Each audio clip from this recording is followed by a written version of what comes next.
नमस्कार, स्वागत है आपका बेटियों को समर्पित हमारी इस खास पेशकश में। मैं हूं आपके साथ मीना शर्मा। घर परिवार से लेकर समाज और देश ही नहीं बल्कि दुनिया भर में बेटियों पर जुल्म की कहानियां और उन पर होने वाले अपराध अगर आपको परेशान करते हैं तो इस कार्यक्रम को आप जरूर देखें। आजादी के 68 साल के सफर में भारतीय लोकतंत्र ने सफलता की कई सीढ़ियां चढ़ी, लेकिन गणतंत्र में महिलाओं की भागीदारी उत्साहजनक नहीं बन पाई। देश की सबसे बड़ी पंचायत में आधी आबादी की दुनिया आज भी महज 8% है। बावजूद इसके कुछ ऐसे नाम हैं जो अपनी मेहनत के बूते सियासत में महिलाओं की कामयाबी का दस्तखत बन चुके हैं। उन्हीं में से एक नाम है गुजरात की आयरन लेडी का। सबसे पहले आपको दिखाते हैं एक किसान की बेटी कैसे राज्य की सबसे ताकतवर कुर्सी पर पहुंची है।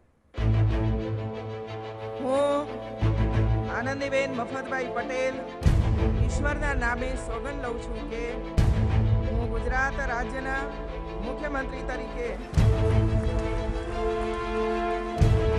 बेहद सरल और शांत आनंदीबेन पटेल गुजरात की पहली महिला मुख्यमंत्री।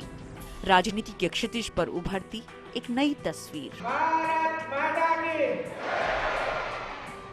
15 साल तक शासन करने वाले नरेंद्र मोदी की जगह लेने वाली इस महिला ने कभी नहीं सोचा था कि वो राजनीति में इस मुकाम तक पहुंचेगी। एक निम्न वर्गीय परिवार में जन्मी, खेत खलिहानों में पली बढ़ी, लेकिन खुद की संकल्प शक्ति के बूते राज्य की मुखिया बनी।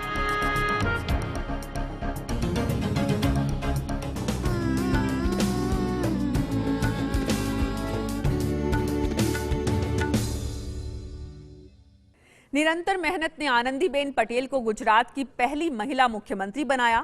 तो आज के कार्यक्रम में जिस दूसरी बेटी से हम आपको मिलवा रहे हैं वो है दिल्ली की पहली महिला बस ड्राइवर।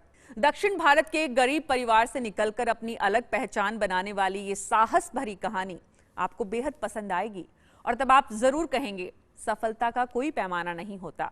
सफलता न छोटी होती है न बड़ी, ये सिर्फ जीत का जश्न है। आप भी मनाइए वी सरिता के साथ। दक्षिण भारत के तेलंगाना में कभी ऑटो चलाने वाली ये बेटी अपने रास्ते खुद तय करती गई तो दिल्ली की पहली महिला बस ड्राइवर बनकर दिखाने में कामयाब हुई। 30 साल की इस बेटी का नाम वी सरिता है, जो अब दिल्ली सरकार का हिस्सा है और अकेली बेटी जो तेज रफ्तार से दौड़ती दिल्ली में डीटीसी की बस चलाती है।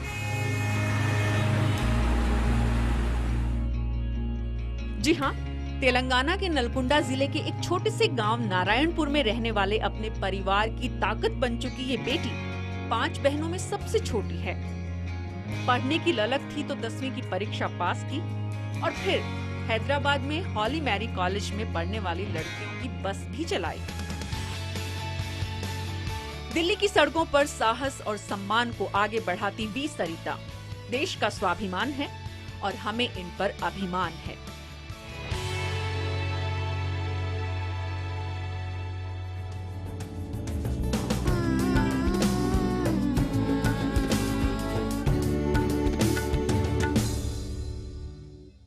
हमारे देश में संघर्ष सिर्फ गरीबी से नहीं, समाज की मान्यताओं से भी है। सरिता ने अपने हौसलों से गरीबी को शिकस्त दी तो हरियाणा की एक बेटी ऐसी है जिसकी जिद ने परिवार को मान्यताओं को दरकिनार करने पर मजबूर कर दिया और फिर शुरू हुआ कामयाबी का वो सफर कि ये बेटी न सिर्फ हिंदुस्तान की बल्कि दुनिया का एक बड़ा नाम बन गई।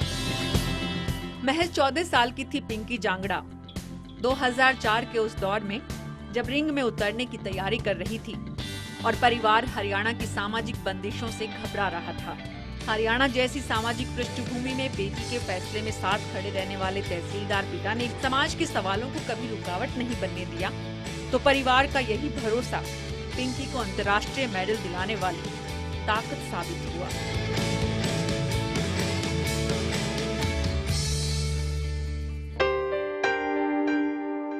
आठवीं की छात्रा जब 2004 में प्रोफेशनल रिंग में पहली बार उतरी तो इस बच्ची का करिश्मा देखकर लोग हैरान हो गए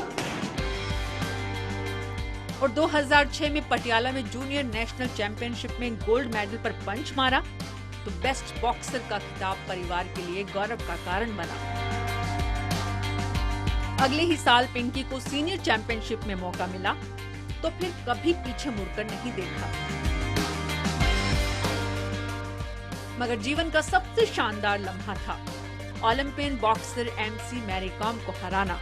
ग्लासगो कॉमनवेल्थ गेम्स में पहली ही बार में अपनी बॉक्सिंग का असर छोड़ने वाली पिंकी ने साल 2014 में हिंदुस्तान के साथ विदेशों में भी भारत को नई पहचान दिलाई।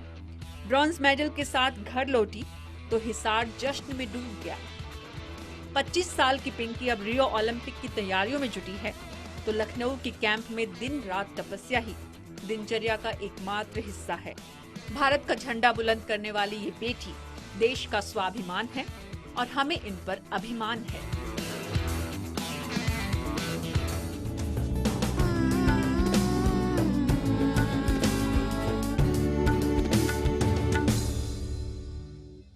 आनंदीबेन, सरिता और पिंकी इन सबको लंबे संघर्ष के बाद मिली सफलता बयां करती है कि जीवन में संघर्ष से घबराइए नहीं, क्योंकि कामयाबी का रास्ता वहीं से निकलता है और इस रास्ते में परिवार, समाज सब आपके साथ खुद ब खुद चले आते हैं। मगर उत्तर प्रदेश की एक बेटी ने संघर्ष का ऐसा रास्ता चुना जिस पर चलना जोखिम भरा था। धार्मिक मान्यताओं के खिलाफ आवाज बुलंद करने वाली गौरी की कहानी देखकर आप जरूर कहेंगे, कुछ हमारी भी जिम्मेदारी है। देवभूमि उत्तराखंड की पहचान है वहां की प्राकृतिक खूबसूरती, लेकिन यही देवभूमि बदनाम रही है यहाँ बड़ी संख्या में होने वाली पशु बलि के कारण।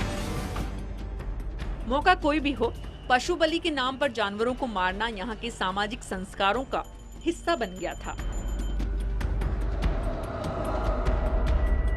लेकिन उत्तर प्रदेश की एक बेटी इन बेजुबान जानवरों के लिए मसीहा बनकर सामने आई। अंधविश्वास और पाखंड के कारोबार को बंद करने के लिए अपनी आवाज मुखर की। जी हाँ, पशु बलि के खिलाफ माहौल बनाने के लिए सड़कों पर प्रदर्शन किए, शेल्टर बनवाए, एम्बुलेंस मुहैया कराई, धार्मिक और भावनात्मक समर्थन हासिल मंदिरों और उनके पुजारियों के खिलाफ नैनीताल न्यायालय में याचिका डाली। कोर्ट के सामने ये साबित किया कि ये गैर कानूनी है, तो उत्तराखंड सरकार को भी बलि प्रथा के खिलाफ कानून बनाने के लिए मजबूर किया।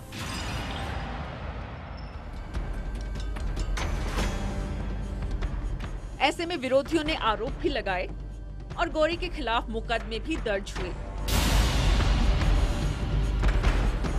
1995 में पीपल फॉर एनिमल से बतौर कार्यकर्ता जुड़ी थी। उस बेटी ने कभी सोचा भी नहीं था कि वे इस क्षेत्र में काम भी करेंगी। 37 साल की ये बेटी अब दूसरे राज्यों में पशु संरक्षण को पुख्ता करने की कोशिशों में जुटी है। ये देश का स्वाभिमान है, हमें इन पर अभिमान है।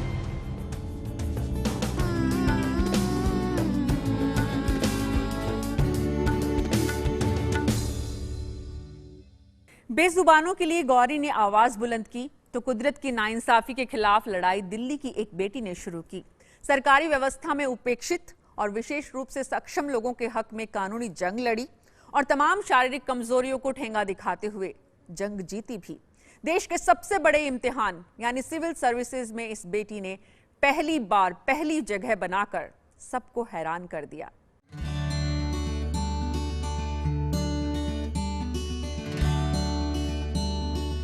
ईरा सिंघल, देश के ज्यादातर लोग इस नाम और चेहरे को पहचानते हैं। पिछले कई दिनों से टीवी के बड़े एडिटर्स के साथ दिखने वाली, अखबारों में बड़ी जगह बनाने वाली, पहली बार लोगों ने जाना कि भारतीय प्रशासनिक सेवा में पहली जगह हासिल करने वाली ये बेटी विशेष रूप से सक्षम लोगों की श्रेणी में आती है। लेकिन कुदरत के कहर को ठेंगा दिखाने वाली इस बेटी ने 4 बार देश की सबसे प्रतिष्ठित सेवा में सफलता हासिल की है। डिपार्टमेंट ऑफ पर्सनल ने भी पहले के बर्ताव पर खेद जताया तो महिला एवं बाल विकास मंत्री ने इस बेटी का हौसला बढ़ाया। बचपन में ऐसा भी हुआ कि उसकी शारीरिक परेशानी के कारण कुछ स्कूल ने एडमिशन देने से इनकार कर दिया, लेकिन जब 4 बार बेटी सिविल सर्विसेज में सफल हुई तो माता पिता को 31 साल की तपस्या का फल मिला। 2010 में पहली बार आईआरएस बनने के बाद जब शारीरिक कमी बताकर इनकम टैक्स विभाग ने ज्वाइनिंग नहीं दी तो इस बेटी ने कैट का दरवाजा खटखटाया और 2 साल बाद आखिरकार केस ईरा के हक में आया। लेकिन केस लड़ते हुए भी वे बार बार परीक्षा देती रही। और उसी आत्मविश्वास का नतीजा है कि 6 बार इस इम्तिहान में बैठी और आखिरकार देश की सबसे इंटेलिजेंट बेटी बनी। ये देश का स्वाभिमान है, हमें इन पर अभिमान है।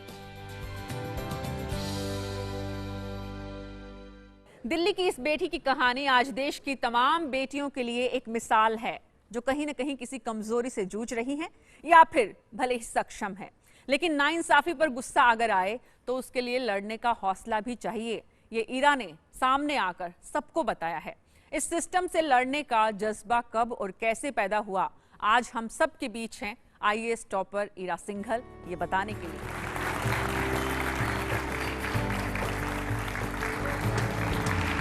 वेलकम ईरा। Welcome, please.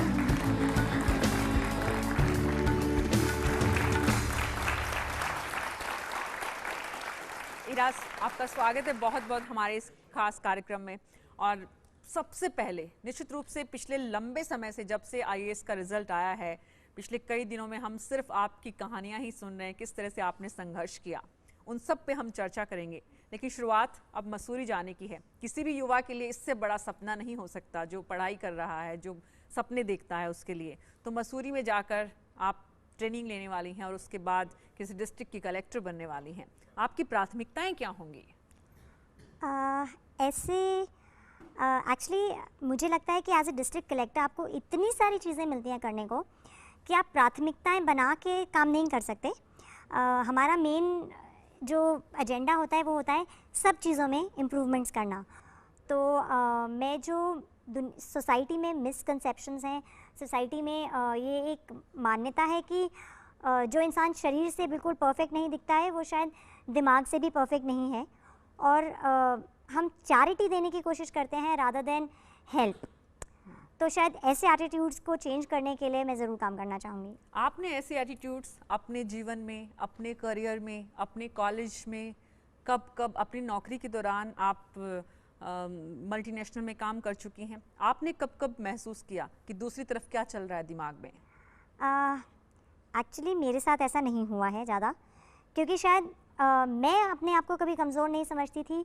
मैंने कभी ये नहीं माना कि मेरे में कोई कमी है या मैं दूसरों से किसी चीज़ में पीछे हूँ। तो शायद पहले 2 मिनट के बाद दुनिया ने भी नहीं माना। पर मैं जानती हूँ कि मेरे जितनी बाकी फ्रेंड्स थे, चाहे लड़कियाँ हों चाहे लड़के, उनको इक्वल का स्टेटस नहीं मिलता था। और मेरे साथ एक अच्छी चीज़ ये थी, मेरे माँ बाप ने भी हमेशा मुझे ऐसे पाला है कि तुम्हें कोई कमी नहीं है, तुम्हें आगे बढ़ना है। और कभी एक सेकंड के लिए सोचने ही नहीं दिया। वो सेल्फ पिटी जो होती है वो कभी मौका ही नहीं दिया गया मुझे। आपने कितनी बार आईएएस का इंटरव्यू दिया है? मैंने 4 बार इंटरव्यू दिया है इस बार का मिला के, और मैं 4 बार लिस्ट में आई हूँ। 4 बार आईएएस की परीक्षा में सफलता हासिल करना बहुत बड़ी बात है।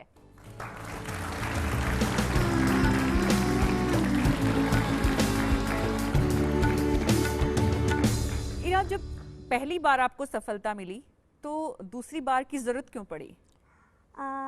एक तो जो रैंक था मेरा वो आईएएस के लिए नहीं था, और मैं अपना जॉब छोड़ के आईएएस या आईएफएस करने ही आई थी। दूसरी चीज़, मुझे सर्विस नहीं दी गई थी, तो मुझे एनीवेज खाली बैठना था।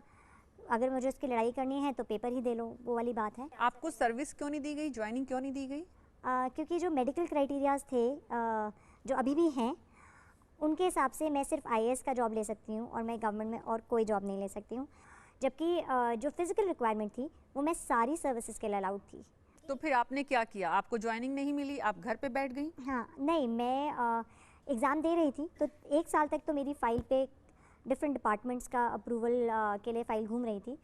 3 बार आईआरएस सीएनसी को भेजी गई, सीबीएसई को, उन्होंने रिजेक्ट कर दिया। एंड उसके बाद फिर फाइनली मेरा कैंडिडेचर ही कैंसिल कर दिया गया। कैट में मेरा केस फाइल हुआ, 1.5 साल करीब चला है, 2012 से लेके 2014 बिगनिंग तक। वहाँ पे मुझे जजमेंट पॉजिटिव मिला, क्योंकि तब तक डिपार्टमेंट में शायद लोग मेरी चीज़ समझ चुके थे। उन्होंने मुझे बुला के मेरे से बात करी और मेरा केस इंडिविजुअली जज किया, एंड डिपार्टमेंट ने अपना ऑब्जेक्शन विड्रॉ कर लिया और कहा ठीक है, हम लेने को तैयार हैं। बट क्योंकि सीट किसी और को दी जा चुकी थी, तो एक सीट क्रिएट कैसे करी जाए वो अनलेस कोर्ट उस पर कोई एक्शन ले नहीं हो सकता था, तो कोर्ट में फाइनली जजमेंट में मुझे सीट देने को कहा गया। तो ये सब लड़ाई करने की ताकत, पढ़ाई करने की ताकत कहाँ से मिलती है इरा को? देखिए, पढ़ाई तो शायद मैं अपने आप कर लेती हूँ, लास्ट मिनट करती हूँ, बट हाँ कर लेती हूँ, पर लड़ाई के लिए क्रेडिट सारा मेरे पेरेंट्स को जाता है। इरा के मम्मी पापा भी यहाँ पे हैं, उनका बहुत बहुत स्वागत है आपका हमारे इस खास कार्यक्रम में। आपको कितनी पीड़ा के बाद मिली है? क्योंकि अब्दुल कलाम कहते थे कि सूरज बनने के लिए, सूरज की तरह चमकने के लिए सूरज की तरह जलना भी पड़ता है। ये जलन आपने भी देखी होगी। हर तरह से देखी है, क्योंकि शुरू से इसको जो है पालने में परेशानी तो थोड़ी हुई है। कहीं एडमिशन कराना हो उसमें भी पहले बड़ी दिक्कत आती थी, बड़ी मुश्किल से एडमिशन होता था। वो अलग बात है, जब एडमिशन हो जाए तो जो इसकी परफॉर्मेंस थी उसके बाद इसको कोई प्रॉब्लम नहीं आती थी, लेकिन हर जगह आई है। जी, इरा की मम्मी भी हैं आपके साथ ही। आप बचपन में जब बच्चों को देखती थी और आपको लोग, जिस तरह से इरा ने कहा कि सामने वाला एक अलग नज़र से देखता था, वो नज़र आपको कितनी परेशान करती थी? उनकी हिम्मत नहीं होती थी हमारे सामने ऐसी बात बोलने की, क्योंकि हमने कभी इसको ऐसे ट्रीट नहीं किया। She was fully normal. एक स्कूल में उन्होंने बोला था कि आप ऐसे बच्चों के स्कूल में ही, स्पेशली जो चैलेंज्ड बच्चे हैं उनके स्कूल में ही इसको एडमिट कराइए, लेकिन वो हमें अच्छा नहीं लगा। फिर हमने दूसरे स्कूल में इसका एडमिशन कराया तो वहाँ पे हो गया। यस। और इरा के मम्मी पापा का शायद सबसे बड़ा ये भरोसा ही है जिसने आज इतनी बड़ी सफलता दिलाई है। जिस कॉन्फिडेंस के साथ उन्होंने अपनी बेटी को पाला, बड़ा किया, उसी कॉन्फिडेंस से इरा कहती है कि ज़्यादा पढ़ने की ज़रूरत नहीं है आईएएस में टॉप करने के लिए, तो कम पढ़कर कैसे ये सफलता हासिल कर सकते हैं, समझेंगे एक छोटे से ब्रेक के बाद। बने रहिएगा हमारे साथ।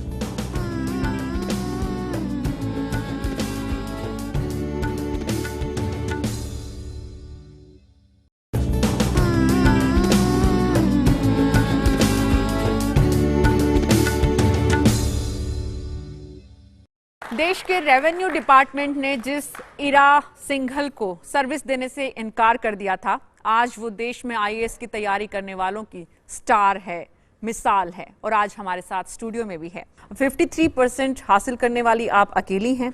50% से ऊपर हासिल करने वाले सिर्फ 4 कैंडिडेट हैं पूरे देश भर में, लाखों में से। क्या वजह रही होगी कि आपको उस बोर्ड ने फर्स्ट के लिए काबिल समझा? नहीं, इंटरव्यू में तो मेरे कम थे नंबर, बट रिटन में मेरे नंबर अच्छे हैं। शायद मैंने जो 4 साल पहले 3 अटेम्प्ट में गलतियां करी थी वो मैंने इस बार सुधारी। लेकिन आप कहती हैं कि आप एग्जाम के पहले दिन पढ़ती हैं, आपकी रीडिंग कैपेसिटी बहुत ज़्यादा है कंपैरेटिवली, वो कैसे डेवलप की जाए? और कितनी, आपने बताया 1 घंटे में आप कितने शब्द पढ़ लेती हैं?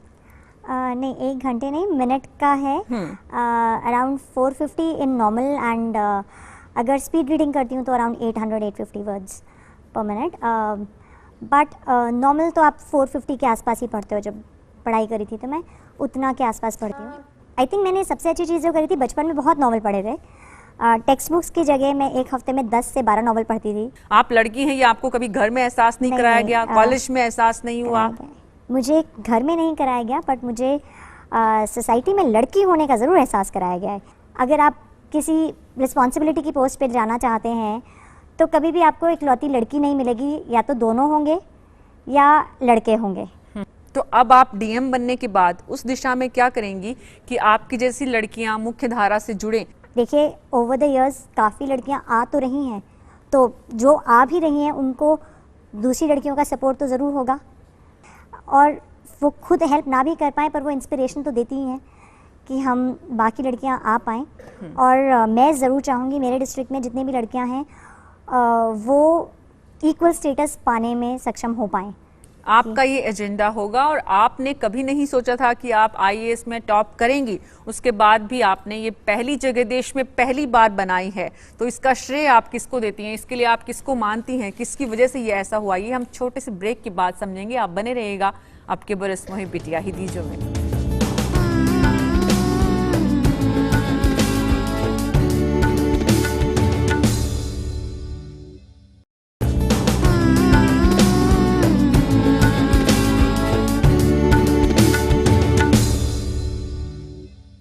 पूर्व राष्ट्रपति एपीजे अब्दुल कलाम ने कहा था कि आपकी आदतें आपका भविष्य तय करती हैं। इरा सिंघल हमारे साथ हैं, जिनकी आदतों ने आज उन्हें देश की सबसे इंटेलिजेंट बेटी बनाया है। बहुत सारे सवाल हैं आप लोगों के, बताइए। हेलो मैम, मेरा नाम मनीषा है हाय मनीषा। मैम, मैं आपसे ये पूछना चाहती हूँ कि आपके पेरेंट्स का व्यवहार आपके साथ कैसा है और अब उनके व्यवहार में कुछ चेंजेस आए हैं या नहीं? मेरे पेरेंट्स का व्यवहार हमेशा सेम था। मुझे कभी लड़की की तरह नहीं, एक घर का बच्चा की तरह ट्रीट किया गया है। मुझे बहुत डांट पड़ती थी। इनफैक्ट मेरी मम्मी उन लोगों में से हैं जिन्हें लगता है कि 18 घंटे पढ़ना चाहिए, और वो खुद कर सकती हैं ऐसा। वो 18-19 घंटे पढ़ लेती थी। इनफैक्ट उन्होंने अभी थोड़े टाइम पहले कुछ पेपर्स दिए थे जिसमें उन्होंने ऐसा किया था, तो मुझे बहुत शर्म आती थी उन्हें देख के कि अरे बाप रे। और फिर वो मुझे दिखाती थी, देखो करना चाहिए। अब सिर्फ इतना चेंज हुआ है कि मुझे अब डांट कम पड़ रही है। तो मेरे पेरेंट्स को वो ज़रूर वो है, और अब वो मुझे डांट नहीं पा रहे हैं। तो जो एक रीज़न हट गया। तो जो पेरेंट्स कहते हैं कि ज़्यादा पढ़ना है, वो तो सही कहते हैं, बच्चों को ये बात नहीं, ज़्यादा नहीं पढ़ना है। जितना देर आप पढ़ रहे हो उसको सिंसियरली कर लो। यहाँ पे आप पिताजी से लड़ाई करेंगी, मतलब कि ज़्यादा नहीं हाँ। पढ़ना है? नहीं, मेरे हिसाब से किताब खोल के आप सिर्फ दिखाने के लिए 15 घंटे पढ़ रहे हैं और सेम पेज पे अटके हुए हैं, उसका क्या फ़ायदा है? हाय मैम, मेरा नाम आरजे कैटी है। मैं आपसे एक छोटा सा सवाल करना चाहता हूँ, जो यहाँ पे बैठे सभी लोगों ने नहीं गिरा था। आपका शादी के बारे में क्या ख्याल है मैम? मतलब कभी ऐसा कुछ दिमाग में आया? नहीं, शादी के बारे में ख्याल बहुत अच्छा है, सबको करनी चाहिए। मेरे लिए प्रायोरिटी नहीं है। मेरे घर में मेरी मम्मी को ये सजेशंस आए हैं कई बार कि आप ना उस लड़के को इतने पैसे दे दो, उसके माँ बाप को इतने पैसे दे दो, हर महीने देते रहना, और ईरा की शादी कर दो और उसे अपने घर में रख लेना। मतलब हमारी सोसाइटी का ये मानना है कि लड़कियां अगर उनमें कोई फिजिकल कमी है तो वो तो सिर्फ मतलब उनकी शादी सिर्फ ऐसे हो सकती है जी। और वो इतनी लाचार हैं और शादी शायद इतनी जरूरी है सोसाइटी में कि आपके साथ ऐसा भी करवा देती है सोसाइटी। इरा, बहुत बहुत शुक्रिया यहाँ आने के लिए और ये सारी जानकारी हमसे साझा करने के लिए। उम्मीद करते हैं कि देश भर के दर्शक जो इस कार्यक्रम को देख रहे हैं वो जरूर समझेंगे कि ए हालात का रोना रोने वाले 2-4 कदम चल तो सही, मगर जरा तबीयत से कि मंजिल खुद तेरे कदम चूमे। हमारे इस कार्यक्रम के जरिए हमारी कोशिश है कि इरा जैसी बेटियों को हम सामने लाएं और उन लोगों की सोच को थोड़ा सा बदलने की कोशिश करें जो बेटी के जीवन में आने वाली मुश्किलों के बहाने उन्हें दुनिया में आने से रोक देते हैं, या यूं कहें कि खुद संघर्ष से बचने का रास्ता निकाल लेते हैं। हमारी कोशिश है ये सोच बदले। आनंदीबेन पटेल और इरा जैसी बेटियां हमारे देश को आगे बढ़ाने में अपनी भूमिका निभाएं। तो देखते रहिए, हमारी ये खास पेशकश लगातार जारी रहेगी। अगले सप्ताह फिर मिलेंगे कुछ और ऐसी ही बेटियों के साथ। तब तक दीजिए मुझे अनुमति। नमस्कार।